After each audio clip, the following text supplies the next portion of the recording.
Hi all, welcome to Xylem. Railway exams എടുത്താലും SSC exams എടുത്താലും റീസണിങ്ങിൽ പസിൽസ് എന്ന് പറയുന്ന തരത്തിലുള്ള ചോദ്യങ്ങൾ നമ്മൾ കാണാറുണ്ട് അല്ലേ. നമ്മളെ കുഴപ്പിക്കാൻ തന്നെയാണ് പസിൽസ് എന്ന് പറയുന്ന ചോദ്യങ്ങൾ അവർ ചോദിക്കുന്നത്. മിക്ക ആൾക്കാരും പറയുന്നത് ഭയങ്കര ടൈം കൺസ്യൂമിംഗ് ആണ്, അല്ലെങ്കിൽ ഒരുപാട് സമയമെടുക്കുന്നു ആ തരത്തിലുള്ള ചോദ്യങ്ങൾ സോൾവ് ചെയ്യാൻ എന്നാണ്. എന്നാൽ അങ്ങനെയല്ല, ചില പസിൽസ് വളരെ പെട്ടെന്ന് തന്നെ നമുക്ക് ചോദ്യം വായിച്ചു കഴിയുന്നതിന് മുമ്പേ തന്നെ ആൻസർ ചെയ്യാൻ പറ്റും, അതും ഓപ്ഷൻ എലിമിനേറ്റ് ചെയ്തിട്ട്.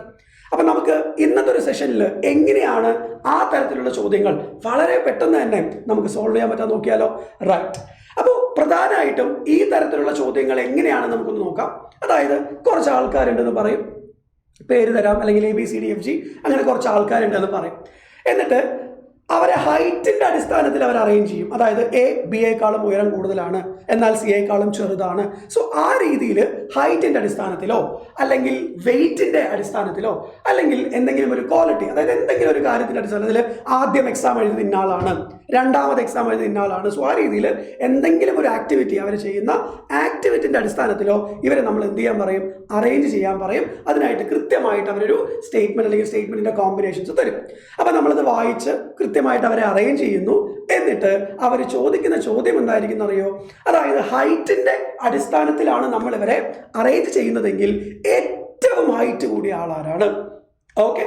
അല്ലെങ്കിൽ ചോദിക്കും ഏറ്റവും ഹൈറ്റ് കുറഞ്ഞ ആള് ആരാണ്, അതായത് ടോളസ്റ്റ് ആയിട്ടുള്ളത് ആരാണ് അല്ലെങ്കിൽ ഷോർട്ടസ്റ്റ് ആയിട്ടുള്ളത് ആരാണ് ചോദിക്കാം.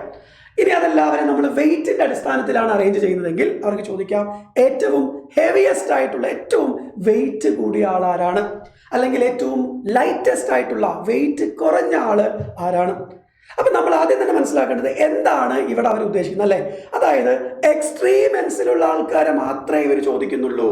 അതായത് സൂപ്പർലേറ്റീവ് ഡിഗ്രി, അവിടുത്തെ ഏറ്റവും ഹൈറ്റ് കൂടിയ ആള് നോക്കുക. ഹൈറ്റിന്റെ അടിസ്ഥാനത്തിലാണ് നമ്മൾ അറേഞ്ച് ചെയ്യുമെങ്കിൽ ഏറ്റവും ഹൈറ്റ് കൂടിയ ആൾ ആരാണ്, ഇവരാണ് അല്ലെ. ടോളസ്റ്റ് എന്ന് പറഞ്ഞു കഴിഞ്ഞാൽ ഈ പുള്ളിയാണ്, ടോളസ്റ്റ് എന്ന് പറഞ്ഞാൽ ഈ പുള്ളിയാണ്. ഇനി ഏറ്റവും ഹൈറ്റ് കുറഞ്ഞ ആള് ഷോർട്ടസ്റ്റ് എന്ന് പറയുന്നത് ഈ പുള്ളിയാണ്, ആണോ അല്ലയോ. ഷോർട്ടസ്റ്റ് എന്ന് പറയുന്നത് ഈ പുള്ളിയാണ്. ഇനി അതല്ല, ഇവരെ നമ്മൾ വെയിറ്റിന്റെ അടിസ്ഥാനത്തിലാണ് അറേഞ്ച് ചെയ്യുന്നതെങ്കിലോ സെയിം സാധനം തന്നെയാണ്. ഇതായിരിക്കും ഏറ്റവും ഹെവിയസ്റ്റ് ആയിട്ടുള്ള ആള്, ഇതായിരിക്കും ഏറ്റവും ലൈറ്റസ്റ്റ് ആയിട്ടുള്ള ആള്. അപ്പൊ ഇങ്ങനെയാണ് ചോദ്യമെങ്കിലാണ് നമ്മൾ ഈ ഒരു ട്രിക്ക് അപ്ലൈ ചെയ്യുക, അല്ലെങ്കിൽ ഈ ഒരു ട്രിക്ക് നമ്മൾ യൂസ് ചെയ്യുക. അപ്പൊ നമുക്ക് മനസ്സിലായി, നമ്മുടെ ചോദ്യത്തിൽ അവരെന്താണ് ചോദിക്കുക, സൂപ്പർലേറ്റീവ് ഡിഗ്രിയിലുള്ള കാര്യങ്ങളാണ്. അതായത് ഒരു അറ്റത്തുള്ള ആളെയാണ് ചോദിക്കുക അല്ലേ. അതായത് ടോളസ്റ്റ് ഏറ്റവും ഹൈറ്റ് കൂടിയ ആള്, ഷോർട്ടസ്റ്റ് ഏറ്റവും ഹൈറ്റ് കുറഞ്ഞ ആള്. അപ്പൊ നമ്മളൊരു ചെറിയ കാര്യം കൂടെ ശ്രദ്ധിച്ചാൽ മതി. അതായത് ഏറ്റവും ഹൈറ്റ് കൂടിയ ആള് ഒരാളെക്കാളും ചെറുതല്ല. അവര് ആരെങ്കിലും കാലം ചെറുതാണെങ്കിൽ അല്ലെ, ഒരിക്കലും അവര് ഏറ്റവും ഹൈറ്റ് കൂടിയ ആളാവാൻ പോകുന്നില്ല. മനസ്സിലായോ. ഏറ്റവും ഹൈറ്റ് കൂടിയ ആള് അല്ലെങ്കിൽ ഏറ്റവും വെയിറ്റ് കൂടിയ ആളെന്ന് പറയുന്നത് ഒരാളെക്കാളും എന്തല്ല, ചെറുതാവാൻ പോകുന്നില്ല, ചെറുതാവൂല. അതേപോലെ തന്നെ ഏറ്റവും ലൈറ്റസ്റ്റ് ആയിട്ടുള്ള, ഏറ്റവും ചെറിയ, ഏറ്റവും ഷോർട്ടസ്റ്റ് ആയിട്ടുള്ള ആള് ഒരാളെക്കാളും വലുതാവുന്നില്ല. അവരാരെങ്കിലെക്കാളും വലുതായിരുന്നെങ്കിൽ ഒരിക്കലും അവർ ഏറ്റവും ചെറുതാവുന്നില്ലല്ലോ. ഈ 2 പോയിന്റ് മാത്രം മതി നമുക്ക് ഇങ്ങനെയുള്ള ചോദ്യങ്ങൾ ഓപ്ഷൻ എലിമിനേറ്റ് ചെയ്തിട്ട് വളരെ പെട്ടെന്ന് തന്നെ സോൾവ് ചെയ്യാം. ഓക്കെ. അപ്പൊ നമ്മൾ എങ്ങനെയാണ് ചെയ്യുക, ചോദ്യത്തിൽ വായിക്കും, നമുക്ക് ഏറ്റവും ടോളസ്റ്റ് ആയിട്ടുള്ള ആളാണ് വേണ്ടതെങ്കിൽ ഒരിക്കലും അവര് ഒരാളെക്കാളും ചെറുതാവാൻ പോകുന്നില്ല. അപ്പൊ നമുക്ക് ഓപ്ഷനിൽ നോക്കാം, ചെറുതാവുന്ന ആരെങ്കിലും ഉണ്ടെങ്കിൽ അവരൊരിക്കലും നമ്മുടെ ആൻസർ ആവില്ല.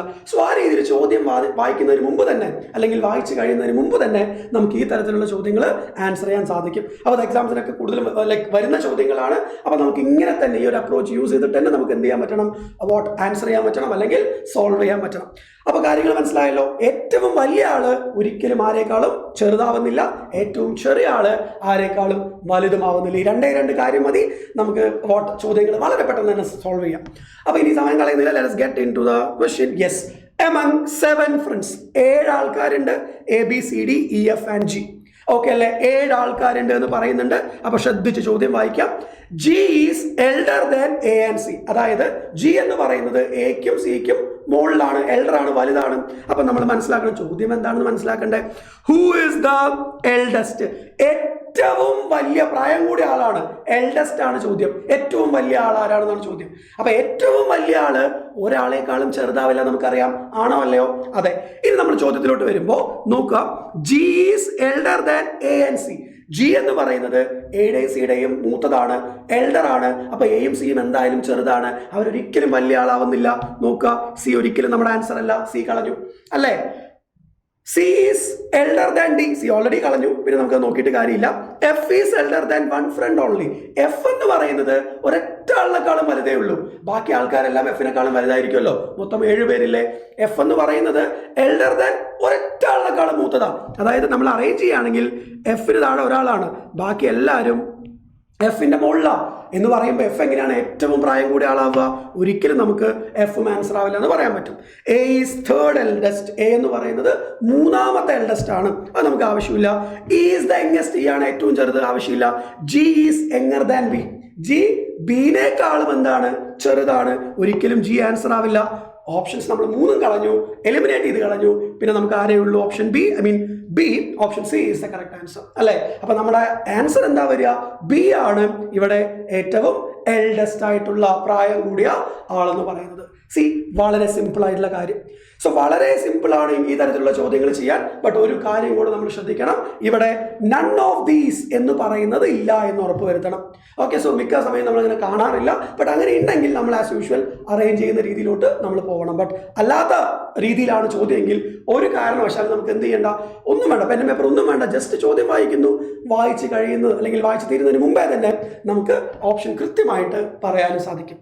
സിമ്പിൾ ആയിട്ടുള്ള കാര്യമല്ലേ, സിമ്പിൾ ആയിട്ടുള്ള കാര്യമല്ലേ. സോ ഇവിടെ നമ്മൾ എന്താണ് ഫോക്കസ് ചെയ്യേണ്ടത്? നമുക്ക് വേണ്ടത് എൽഡസ്റ്റ് ആണ്, ഏറ്റവും പ്രായം കൂടിയ ആളാണ്. സോ ഏറ്റവും പ്രായം കൂടിയ ആളെന്ന് പറയുമ്പോൾ ഒരാളെക്കാളും ചെറുതാവുന്നില്ല. അപ്പൊ നമ്മൾ ചോദ്യം വായിക്കുമ്പോൾ ചെറുതാവുന്ന ആൾക്കാരൊക്കെ നമ്മൾ എന്ത് ചെയ്യും? എലിമിനേറ്റ് ചെയ്ത് കളയും. അതായത് ചോദ്യം വായിച്ചു, G is elder than A and C.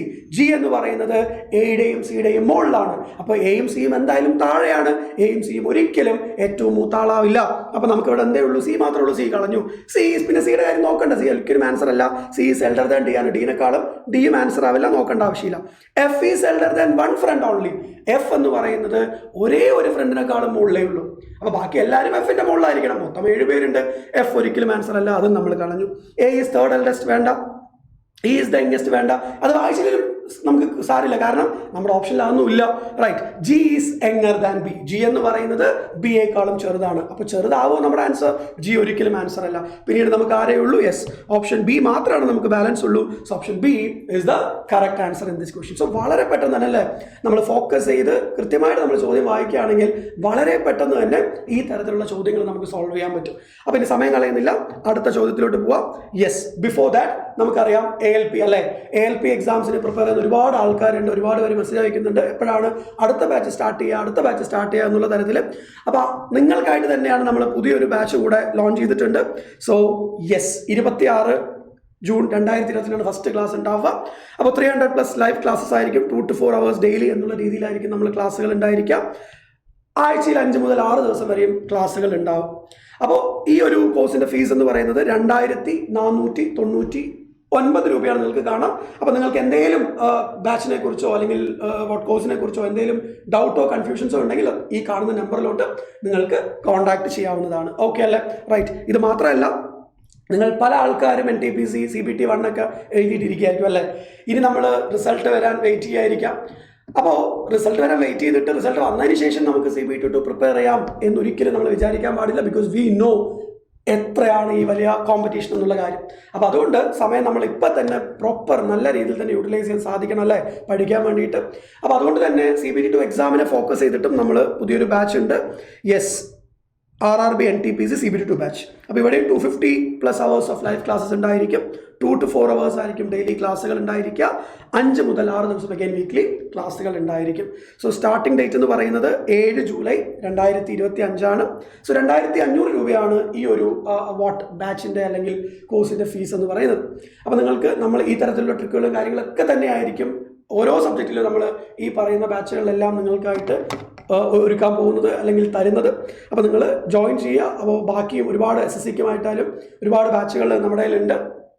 അപ്പോൾ നിങ്ങൾ നമ്പറിലോട്ട് കോൺടാക്ട് ചെയ്ത് കഴിഞ്ഞാൽ നിങ്ങൾക്ക് ഏത് ബാച്ചിലോട്ടാണോ ജോയിൻ ചെയ്തത് കൃത്യമായിട്ട് നിങ്ങളെ അവർ ഡയറക്റ്റ് ചെയ്യും നമ്മുടെ ടീം. അപ്പോൾ കോൺടാക്ട് ചെയ്യാം and wisely choose the course. Okay, right. അപ്പോൾ നമുക്ക് അടുത്തൊരു ചോദ്യം ചെയ്യാം. യെസ്, അപ്പോൾ ഇവിടെ എന്താണ് ചോദ്യം കൃത്യമായിട്ട് മനസ്സിലാക്കുക. ഹൂ ഈസ് ദ ഷോർട്ടസ്റ്റ് എന്നാണ് ചോദ്യം. ഏറ്റവും ചെറുത്, ഷോർട്ടസ്റ്റ് അല്ലേ, ഏറ്റവും ഹൈറ്റ് കുറഞ്ഞ ആളാണ് ചോദ്യം. അപ്പോൾ ഏറ്റവും ഹൈറ്റ് കുറഞ്ഞ ആൾ ഒരാളെക്കാളും വലുതാവാൻ പോകുന്നില്ല. അപ്പോൾ വലുത് എന്ന് പറയുന്ന ആൾക്കാരൊന്നും നമ്മുടെ ആൻസർ അല്ല. അവരൊക്കെ നമുക്ക് എന്ത് ചെയ്യാം, എലിമിനേറ്റ് ചെയ്ത് കളയാം. അപ്പോൾ പറയുന്നുണ്ട് Manoj is shorter than Dinesh എന്ന് പറഞ്ഞു കഴിഞ്ഞാൽ മനോജ് ദിനേശിനെക്കാളും ചെറുതാണ്. സോ ദിനേശ് വലുതല്ലേ, അപ്പോൾ ദിനേശ് ഒരിക്കലും ആൻസർ അല്ല. Dinesh is taller than Tara, already Dinesh answer അല്ല എന്ന് പറഞ്ഞു താര. ബട്ട് ഷോർട്ടർ ദാൻ സഹോനെക്കാളും ചെറുതാണ്, നമുക്ക് കാര്യമില്ല, ആവശ്യമില്ലാത്ത കാര്യമാണ് അല്ലേ. Kailash is shorter than Tara. Kailash എന്താ താരയെക്കാളും ചെറുതാണ്. അപ്പോൾ താര ഒരിക്കലും ആൻസർ ആവില്ല, താര എന്തായാലും വലുതാണ് അല്ലേ. കൈലാഷ് എന്ന് പറയുന്നത് ഷോർട്ടർ ദാൻ താരയാണ്, താരയെക്കാളും ചെറുതാ. അപ്പോൾ താര ഒരിക്കലും ആൻസർ ആവില്ല, കൈലാഷ് വേണമെങ്കിൽ ആവാം. ഓക്കെ, ദെൻ എന്താ, ബട്ട് ടോളർ ദാൻ മനോജ്. കൈലാഷ് എന്താ പ്രശ്നം, താരയെക്കാളും ചെറുതാണ്, പക്ഷേ മനോജിനെക്കാളും വലുതാണ് ആശാൻ. അപ്പൊ കൈലാഷ് എന്തായാലും ആൻസർ ആവില്ല. താരയെക്കാളും ചെറുതാണെങ്കിലും മനോജിനേക്കാളും പുള്ളി വലുതാവുമ്പോൾ എങ്ങനെയാണ് ഏറ്റവും ചെറിയ ആളാവുക, ഷോർട്ടസ്റ്റ് ആവുക? ഒരിക്കലും ആവില്ല. So yes, we have got answer അല്ലേ. So option D, Manoj is the correct answer in this case. വളരെ സിമ്പിൾ ആണ്. അപ്പോൾ സൂപ്പർലേറ്റീവ് ഡിഗ്രി എന്ന് പറഞ്ഞാൽ എക്സ്ട്രീം എൻഡിൽ വരുന്ന ഏറ്റവും വലുത്, ഏറ്റവും ചെറുത്, ആദ്യം എക്സാം എഴുതിയ ആള്, അവസാനം എക്സാം എഴുതിയ ആള്, അല്ലെങ്കിൽ അവസാനം ഇന്നാക്ടിവിറ്റി ചെയ്ത ആള്, ആദ്യം ഇന്നാക്ടിവിറ്റി ചെയ്ത ആള്. സോ ഈ തരത്തിൽ എക്സ്ട്രീമിലുള്ള ആൾക്കാരെ, എക്സ്ട്രീം എൻഡ്സിലുള്ള ആൾക്കാരെ കണ്ടുപിടിക്കാൻ പറയുമ്പോൾ ഓപ്ഷൻസിൽ നൺ ഓഫ് ദീസും ഇല്ലെങ്കിൽ ഈ രീതിയിൽ മാത്രം നമ്മൾ ചെയ്താൽ മതി. അപ്പോൾ വളരെ പെട്ടെന്ന് തന്നെ അല്ലേ ചോദ്യം, വളരെ പെട്ടെന്ന് തന്നെ നമുക്ക് എന്ത് ചെയ്യാൻ പറ്റും, ആൻസർ ചെയ്യാൻ സാധിക്കും. അപ്പോൾ എല്ലാവരും ഈ രീതിയിലുള്ള ട്രിക്കുകൾ മാത്രം ഇനിയുള്ള എക്സാമുകളിൽ അല്ലെങ്കിൽ ഇങ്ങനൊരു ചോദ്യം വരുമ്പോൾ ഈ ട്രിക്ക് യൂസ് ചെയ്യണം. ആൻഡ് നിങ്ങൾ നോക്കുക എത്ര പെട്ടെന്നാണ് നമുക്ക് ഈ തരത്തിലുള്ള ചോദ്യങ്ങൾ ആൻസർ ചെയ്യാൻ സാധിക്കുന്നത്. അപ്പം നമുക്ക് ഈ കാര്യങ്ങൾ നിങ്ങൾ പഠിച്ചു അല്ലെങ്കിൽ ക്ലിയർ ആയി എന്നാണ് എൻ്റെ വിശ്വാസം. അതൊന്നും എനിക്ക് ചെക്കും കൂടെ ചെയ്യണം. സോ അതിനായിട്ട് ഈ ഒരു ചോദ്യം നിങ്ങൾ എല്ലാവരും ചെയ്യുക ആൻഡ് കമൻറ്റ് ബോക്സിൽ ഇതിൻ്റെ ആൻസർ നിങ്ങൾ പറയുക. സോ എത്ര പെട്ടെന്ന് നിങ്ങൾ ചെയ്യണോ അത് കൃത്യമായിട്ട് നോക്കുക. So 5 students ABCD and E of grade 12 are writing their final exam. Exam എഴുതുകയാണെന്നാണ് പറയുന്നത്. Okay, student A finish his exam before student B. അപ്പോൾ എ ആണ് ആദ്യം. നമുക്ക് എന്താണ് ചോദ്യം നോക്കുക. Who completed his exam first. അപ്പോൾ ആദ്യം ആളാണ്, ആദ്യം എക്സാം കംപ്ലീറ്റ് ചെയ്ത ആളാണ് ചോദ്യം. അപ്പോൾ രണ്ടാമതോ അല്ലെങ്കിൽ അതിനുശേഷം പറയുന്നതൊന്നും നമ്മുടെ ആൻസർ ആവില്ല അല്ലേ. അപ്പോൾ നോക്കുക, student A finished his exam before student B. Student ബിയുടെ മുമ്പാണ് എ, അപ്പോൾ ബി ഒരിക്കലും ഇവിടെ ആൻസർ ആവില്ല അല്ലേ. ബിയുടെ മുമ്പിലാണ് എ എക്സാം ഫിനിഷ് ചെയ്തതെന്ന് പറയുമ്പോൾ ബി ശേഷമാണ് നമുക്ക് വേണ്ടത് എന്താ, ആദ്യം എക്സാം കംപ്ലീറ്റ് ചെയ്ത ആളാണ്. അപ്പോൾ ആ രീതിയിൽ നമ്മൾ വായിക്കുന്നു, ഓപ്ഷൻസ് എലിമിനേറ്റ് ചെയ്യുന്നു. അങ്ങനെ എല്ലാവരും എന്ത് ചെയ്യുക, ഈ ചോദ്യത്തിൻ്റെ ഉത്തരം തരിക. സോ നമുക്ക് വൈൻഡ് അപ്പ് ചെയ്താലോ. റൈറ്റ്, ഇനി ഇതുപോലെ തന്നെ നിങ്ങൾക്ക് എല്ലാ ടോപ്പിക്കുകളിലും നമുക്ക് ട്രിക്കും കാര്യങ്ങളൊക്കെ ഉണ്ട്. അപ്പം നിങ്ങൾ ലൈക്ക് ഇന്ന ടോപ്പിക്കിൽ ഈ ട്രിക്ക് അല്ലെങ്കിൽ ഈ കാര്യങ്ങൾ നമ്മുടെ ലൈവിൽ ഡിസ്കസ് ചെയ്യുകയാണെങ്കിൽ അല്ലെങ്കിൽ യൂട്യൂബിൽ ഡിസ്കസ് ചെയ്യുകയാണെങ്കിൽ കുറച്ചുകൂടെ നന്നായിരിക്കും എന്ന് തോന്നുന്ന ടോപ്പിക്കുകളുണ്ടെങ്കിൽ നിങ്ങൾ അതും പറയാം. സോ അങ്ങനെയുള്ള അല്ലെങ്കിൽ ആ തരത്തിലുള്ള ടോപ്പിക്കുകളായിരിക്കും നമ്മൾ ഇതുപോലെ ക്ലാസ്സുകളിൽ വരുമ്പോൾ നിങ്ങൾക്ക് മുന്നിൽ അല്ലെങ്കിൽ നമ്മൾ യൂട്യൂബിൽ ഒക്കെ ഡിസ്കസ് ചെയ്യുക. സോ മേക്ക് ഷുവർ നിങ്ങൾക്ക് അങ്ങനെ എന്തെങ്കിലും വേണമെന്നുണ്ടെങ്കിൽ അതും കൂടെ നിങ്ങൾ പറയാം. So that's all. Thank you so much. നമുക്കിനി അടുത്ത ക്ലാസ്സുകളിൽ കാണാം. Bye bye.